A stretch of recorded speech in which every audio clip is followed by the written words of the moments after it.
नमस्कार जीजे education point में मैं गार्गी गुप्ता आपका स्वागत करती हूँ। आज हम तैयारी करेंगे यूजीसी नेट के फर्स्ट पेपर की, जो 14 अक्टूबर 2022 को हुआ था। इसकी हम तैयारी करेंगे, ठीक है। तो हम स्टार्ट करते हैं। फर्स्ट क्वेश्चन है, नीचे दो कथन दिए गए हैं। कथन को देखते हैं। ध्यान ढांचा के माध्यम से उस स्तर का मूल्यांकन करना संभव होता है जिस पर संप्रेषित विषय वस्तु को जनता के ध्यान में लाया जाता है, ठीक है।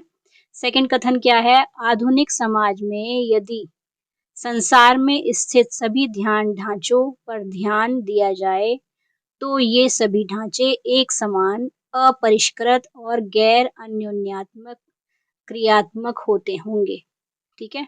पहली बात तो इन्होंने कही है ध्यान ढांचा के माध्यम से उस दर का मूल्यांकन करना संभव है जिस पर संप्रेषित विषय वस्तु को जनता के ध्यान में लाया जाए, ठीक है। ये बात जनता के ध्यान में लाने वाली बात के बारे में कहा है, ये ठीक है बिल्कुल। आधुनिक समाज में यदि संसार में स्थित सभी ध्यान ढांचों पर ध्यान दिया जाए तो ये सभी ढांचे एक समान नहीं, हर चीज समान नहीं होती। पहली चीज तो यहाँ ये गलत कही गई है। अपरिष्कृत जो है वो ठीक है, और गैर अन्योन्य क्रियात्मक होगी। गैर अन्योन्य नहीं होगी, ये अन्योन्य क्रियात्मक होंगे, ठीक है। तो हमारा कथन एक सत्य है और कथन दो जो है असत्य है। ऑप्शन नंबर सी हमारा इसमें आंसर होगा। चलिए आंसर देखते हैं, ठीक है। ऑप्शन नंबर सी आंसर है। ध्यान ढांचा के माध्यम से दर का मूल्यांकन संभव होता है जिस पर संप्रेषित विषय वस्तु को जनता के ध्यान में लाया जाता है। वहीं आधुनिक समाज में यदि संसार में स्थित सभी ध्यान ढांचों पर ध्यान दिया जाए तो सभी असमान रूप में होंगे, अपरिष्कृत होंगे, ठीक है। समान रूप में अन्योन्य क्रियाएं नहीं होंगे, ठीक है। सेकंड क्वेश्चन है, रैम और रोम के संदर्भ में निम्नलिखित में से कौन सा कथन सही है? पहला है रोम रियल ऑप्टिक मेमोरी है। रोम का मतलब होता है रीड ओनली मेमोरी, ठीक है। तो इनका पहला ऑप्शन गलत है। नेक्स्ट है, रैम आपके द्वारा वर्तमान में किए जा रहे कार्य वाली सूचनाओं को भंडारित करता है। डाटा स्टोर करना इसका काम होता है, बिल्कुल ठीक बात है। ये वाला कथन ठीक है। दूसरा नेक्स्ट है, रोम BIOS को भंडारित करता है, बिल्कुल ठीक है ये बात। स्टोरेज है, स्टोर करता है ये BIOS को। रैम प्रयोक्ताओं को पढ़ने और लिखने की अनुमति देता है। रैम का मतलब होता है रैंडम एक्सेस मेमोरी। इसका मतलब ही ये है कि इस पे लिखा भी जा सकता है और इसे पढ़ा भी जा सकता है, पढ़ा लिखा दोनों जा सकता है, ठीक है। तो ये वाला आंसर भी हमारा ठीक है, ऑप्शन। रोम दोनों कंप्यूटर के बंद होने पर अपने डाटा को खो देता है।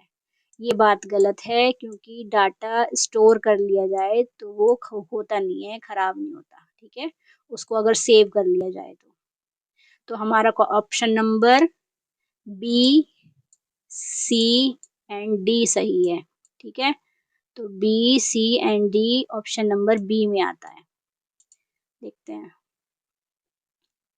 हाँ ऑप्शन नंबर बी हमारा इसमें सही है।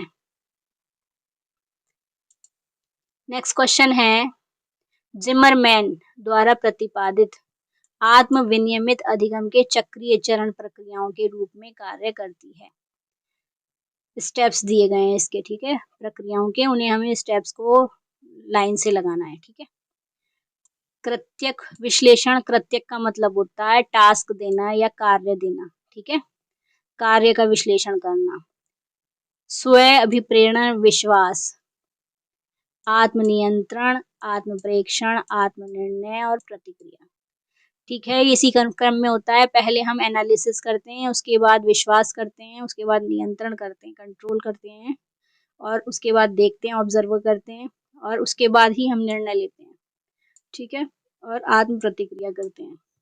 तो ये हमारा ऑप्शन नंबर ए इसमें ठीक है। हाँ जी, ए ठीक है इसमें आंसर। नेक्स्ट क्वेश्चन है, भौगोलिक क्षेत्रों को आधार बनाते हुए निम्नलिखित कंप्यूटर नेटवर्क के भिन्न प्रकारों को उनके आरोहित क्रम में व्यवस्थित कीजिए। ये है मैन, वैन, लैन। तो ये सभी को पता होगा, लैन, मैन, वैन होता है। LAN means local area network, वैन means MAN means metropolitan area network और वैन मीन्स वाइड एरिया नेटवर्क। ठीक है, तो इसी क्रम में ये लगाए जाएंगे। इनको ये डिटेल में दिया हुआ है। लोकल एरिया नेटवर्क एक स्थानीय क्षेत्र का नेटवर्क है। इसका निर्माण एक सीमित भौगोलिक दूरी के लिए 2 से 3 किलोमीटर के अंदर किया जाता है। ठीक है, 2 या 2 से अधिक कंप्यूटर्स को जोड़कर डिजिटल संचार व फिजिकल रिसोर्सेज को शेयर करने के लिए किया जाता है। ठीक है, लोकल एरिया नेटवर्क में सबसे ज्यादा उपयोग होने वाला प्रोटोकॉल इथरनेट है। मैन आया हमारा, मैन में है, यह एक शहर की सीमाओं के अंदर कई लोकल एरिया नेटवर्कों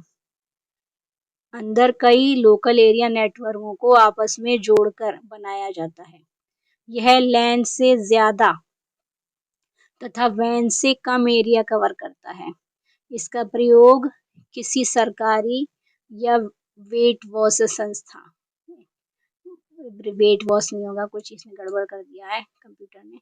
प्राइवेट संस्था के विभागों, ब्रांच या भवनों को आपस में जोड़ने के लिए किया जाता है।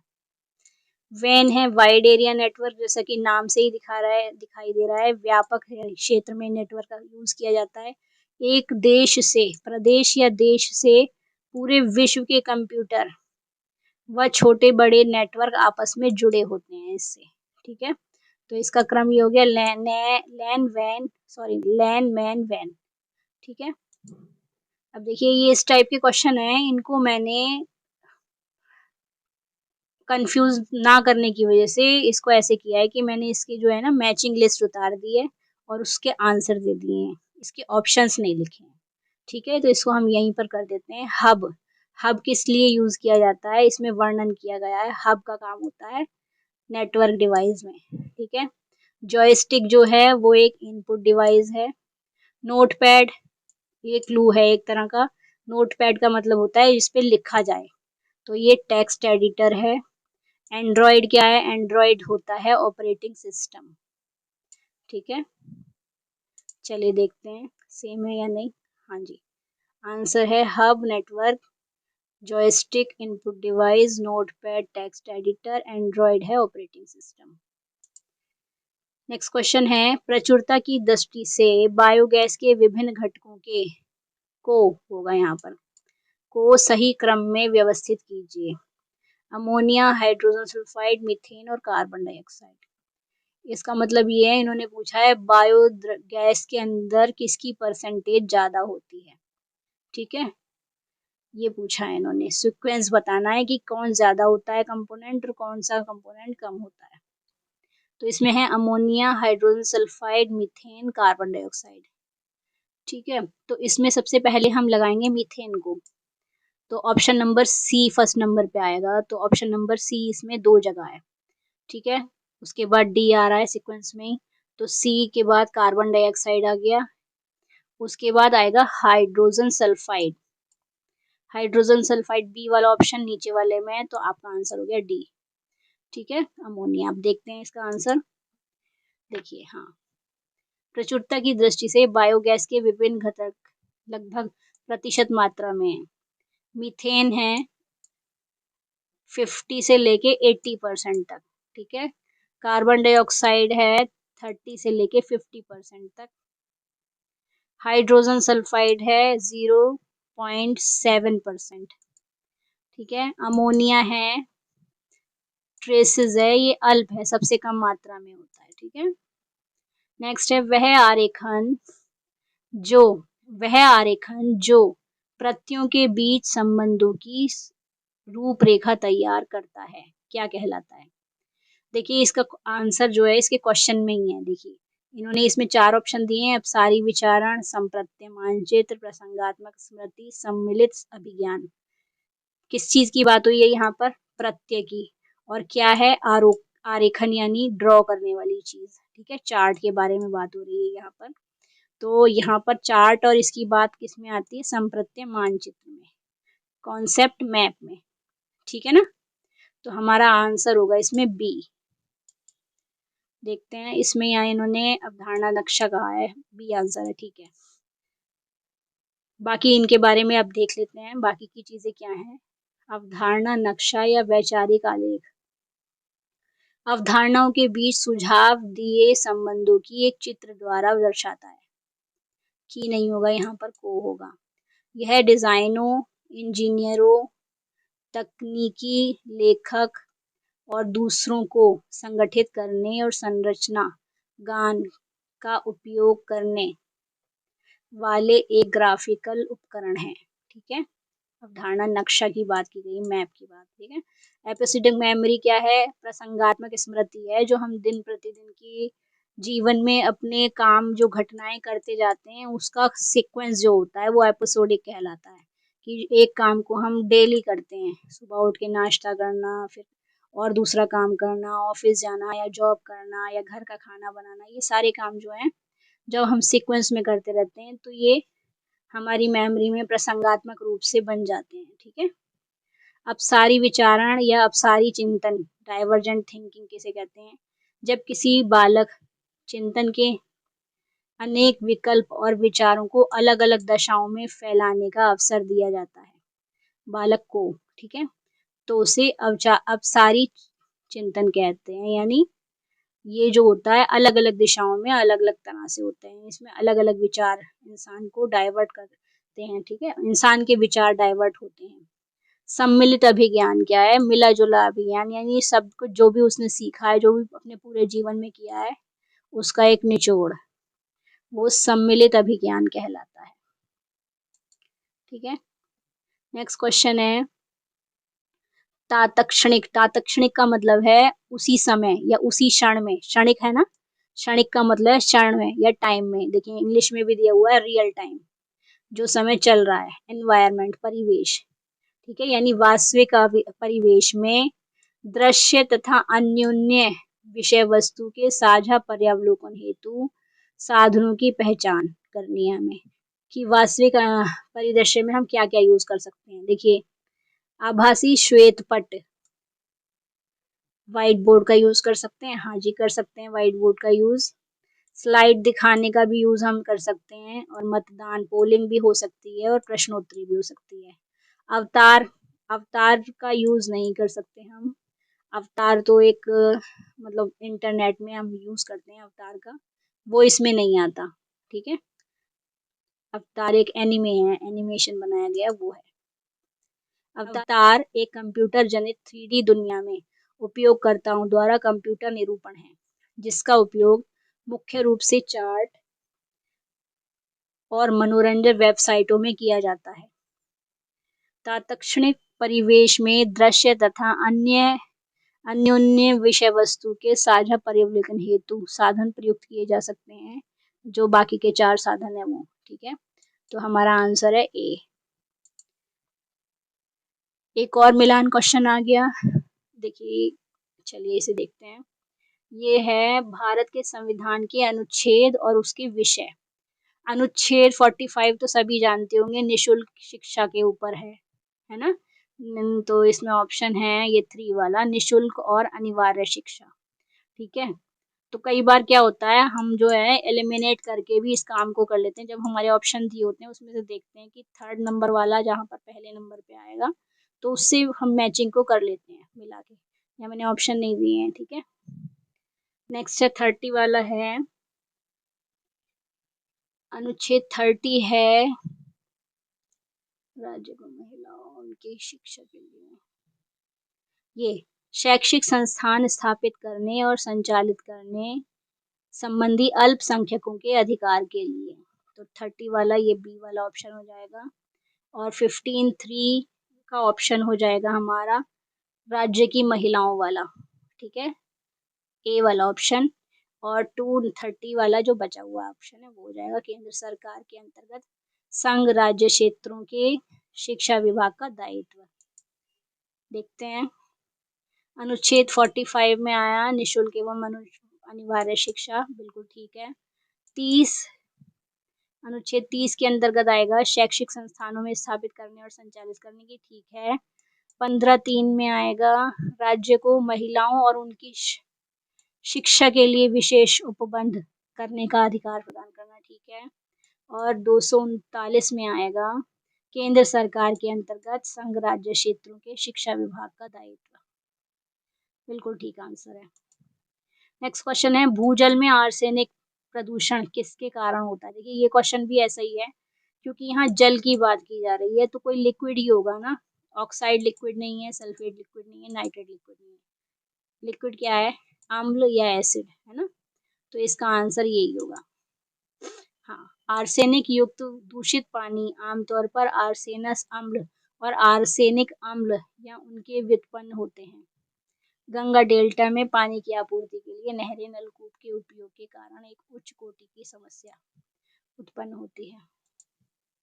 चलिए सूची वाला एक और क्वेश्चन आ गया मैचिंग का, क्या है, national institute of design.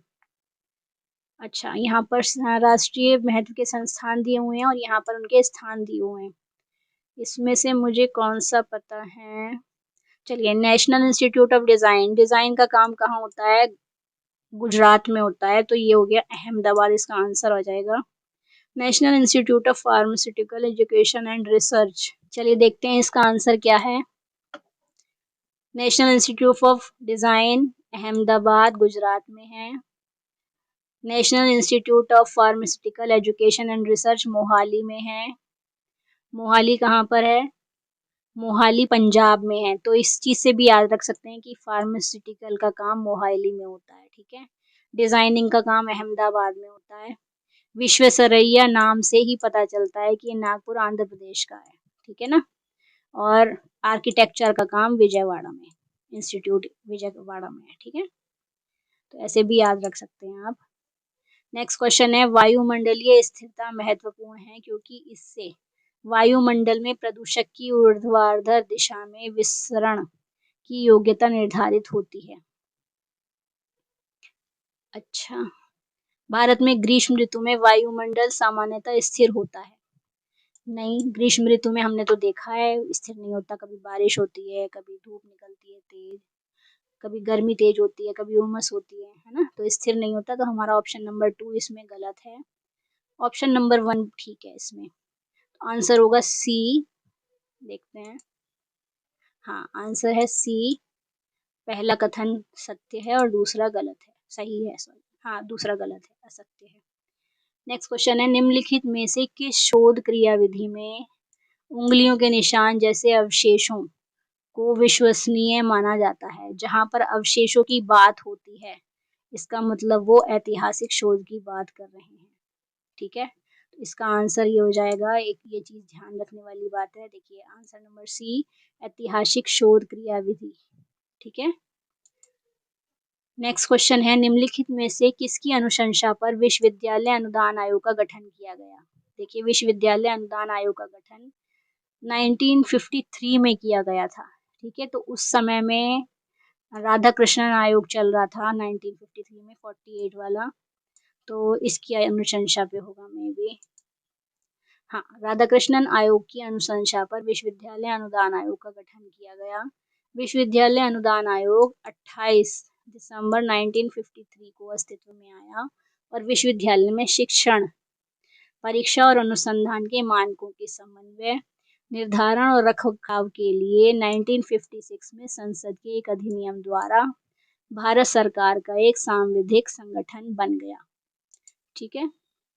Next question है इंटरनेट आधारित संचार होता है, कैसा होता है, वियुक्त होता है, आइसोलेटेड नहीं होता, इंटरडिपेंडेंट अंतर्निर्भर होता है, नहीं, क्योंकि ये पर्सनल नहीं होता इसलिए अंतर्निर्भर भी नहीं होगा। अन्योन्य क्रियात्मक होता है, हाँ दूसरों के द्वारा क्रियाएं की जाती हैं इसमें, तो ये ऑप्शन ठीक है, ये गलत है। स्वचालित होता है, हाँ ये ठीक है, स्वचालित होता है। वाइड रेंजिंग होता है, हाँ जी वाइड रेंजिंग होता है। तो इसमें ऑप्शन है सी, डी और ई। सी, हाँ ये है इसमें, ये बड़बड़ बार बार आ गया, ये मतलब मेरे ख्याल से रिपीट हो गया है। C D and E answer है इसमें। ये देखिए आ रहा है सी डी एंड ई, इसका ठीक आंसर होगा। देखते हैं। हाँ, ऑप्शन नंबर सी हमारा आंसर आ रहा है। नेक्स्ट क्वेश्चन है, सहमति प्रपत्र के निर्माण के समय अध्ययन के उद्देश्य का एक स्पष्टीकरण कि किस कारण प्रतिभागियों का चयन किया गया है सुव्यक्त होना चाहिए। नेक्स्ट इसका दूसरा कथन है, परंतु प्रतिभागियों के किसी संभावित जोखिम के वर्णन की आवश्यकता नहीं है। ऐसा नहीं है, जब प्रतिभागी होते हैं तो जोखिम भी उठाना पड़ता है, तो ये वाला ऑप्शन गलत है। ठीक है, और फर्स्ट ऑप्शन जो है हमारा सही है। तो ऑप्शन आएगा इसमें सी वाला, एक सत्य है, कथन सत्य है और दूसरा कथन असत्य है। ठीक है, ये हमारा सी ऑप्शन आ गया इसमें। नेक्स्ट है, सतत विकास सूचकांक 2020 में रैंकिंग के अनुसार निम्नलिखित देशों को सही क्रम में व्यवस्थित कीजिए। अच्छा, 2020 के सूचकांक में भारत का नाम भी था, लेकिन वो 5वें स्थान पे था। ठीक है, तो लास्ट में भारत देख लेते हैं, 5वें स्थान पे था, तो ये तो इसमें 3 ऑप्शन में भारत आ रहा है। ठीक है, उसके बाद पहले नंबर पे हमारा संयुक्त राज्य अमेरिका, तो बी ऑप्शन 2 में आ रहा है। ठीक है, संयुक्त राज्य अमेरिका के बाद आएगा चाइना, चाइना ए, ये भी दोनों में आ रहा है, और सी भी दोनों में आ रहा है। ये गड़बड़ हो गया है इसमें कुछ, तो इसको देखते हैं हम। बाकी इसका सीक्वेंस मेरे ख्याल से ही होगा, संयुक्त राज्य अमेरिका, चाइना, ब्राजील, रूस, भारत। ठीक है, सी डी ई, ये ऑप्शन 2 बार आ गया है, बाकी ऑप्शन ये दोनों ही सही है। बी वाला ऑप्शन इसमें बताया है इन्होंने, इसमें कहा 2015 में संयुक्त राष्ट्र सदस्यों द्वारा अपनाया गया सतत विकास के लिए 2030 एजेंडा लोगों और ग्रह के लिए अब भविष्य में शांति और समृद्धि के लिए एक साझा खाका प्रदान करता है। 2020 के सतत विकास सूचकांक में यूएसए प्रथम पे और भारत अंतिम पायदान पर था। हाँ, यही बात कही थी ना। चलिए नेक्स्ट क्वेश्चन देखते हैं, प्रभावी संप्रेषण के अवरोधों को सही अनुक्रम में व्यवस्थित कीजिए। संप्रेषण में जो अवरोध होते हैं, संप्रेषण में सबसे पहला है फिजिकल बॉडी। ठीक है, फिजिकल जो होता है, शारीरिक रूप से जो अवरोध होता है, अगर हम बीमार पड़ जाते हैं तो हम संप्रेषण में उससे कमी हो जाती है, तो सबसे पहला कारण होता है फिजिकल। उसके बाद होता है परसेप्चुअल प्रात्यक्षिक, उसके बाद संवेगात्मक, उसके बाद सांस्कृतिक अर्थगत। ये बिल्कुल सीक्वेंस में लगे हुए हैं सारे, तो इसमें आएगा option number A B C D E. ठीक है, देखते हैं। हाँ जी, ऑप्शन ए इसमें आ रहा है। नेक्स्ट है, निम्नलिखित में से कौन सी संदर्भ शैली रेफरेंसिंग व्यवसाय, इतिहास और कला के क्षेत्र में शोध के लिए प्रयुक्त है। तो इतिहास कला के क्षेत्र में जो है व्यवसाय के लिए एमएलए शैली का यूज किया जाता है। ऑप्शन नंबर बी इसमें आ रहा है। क्या है हमारा ऑप्शन? हाँ, बी है। छद्म आपातकालीन परिस्थिति जैसे अनाधिकृत साधनों का उपयोग करते हुए एक संगठन के अंतर्गत किसी व्यक्ति के पासवर्ड अथवा अन्य गोपनीय जानकारी प्राप्त करने का कार्य निम्नलिखित में से किसे माना जाता है? कौन करता है ये काम? Trojan horse? नहीं, ट्रोजन हॉर्स तो एक एंटीवायरस है। ठीक है, पासवर्ड क्रैक? नहीं। Stepping stone attack? नहीं। सामाजिक अभियांत्रिकी, यानी अभियांत्रिकी का मतलब होता है इंजीनियरिंग। हाँ, सोशल इंजीनियरिंग द्वारा ये काम किया जाता है, क्योंकि सोशल इंजीनियरिंग जो है सॉफ्टवेयर से संबंधित है। ठीक है, तो सॉफ्टवेयर इंजीनियर जो होते हैं वो इस काम को करते हैं, और वो फेक काम करते हैं, मतलब फ्रॉड काम करते हैं, जो गोपनीयता की जानकारी प्राप्त करने के लिए दूसरों व्यक्ति के पासवर्ड या अन्य गोपनीय सूत्रों को ले लेते हैं। ठीक है, ये एक साइबर क्राइम के रूप में माना जाता है।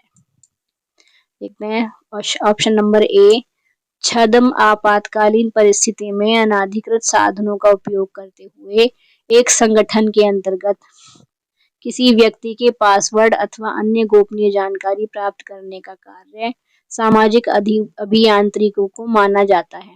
सोशल इंजीनियरिंग का उपयोग मानव अंतःक्रियाओं के माध्यम से की जाने वाली दुर्भावनापूर्ण गतिविधियों के लिए किया जाता है। ठीक है, तो ये हमारे यहाँ पर 20 क्वेश्चन कंप्लीट हो गए हैं। ठीक है, इसका मैंने बी पार्ट भी बनाया है, 20 क्वेश्चन दिए हैं उसमें। इसमें मैंने ये ए पार्ट है और मैंने बी पार्ट इसके आगे बनाया है, जो मैं आपको जल्दी प्रोवाइड कराऊंगी। ये 20 क्वेश्चंस हैं और 20 अगले पार्ट में आ जाएंगे इसके। और जो DI है वो मैंने इसमें नहीं दिया है, डाटा इंटरप्रिटेशन। उसकी मैं सारे DI की अलग से एक वीडियो बना लूंगी, 40 या 50 क्वेश्चन जो भी बैठेंगे वो आपको बाद में प्रोवाइड कराऊंगी। ठीक है, तो वीडियो देखने के लिए धन्यवाद। मिलते हैं अगली कक्षा में। ठीक है।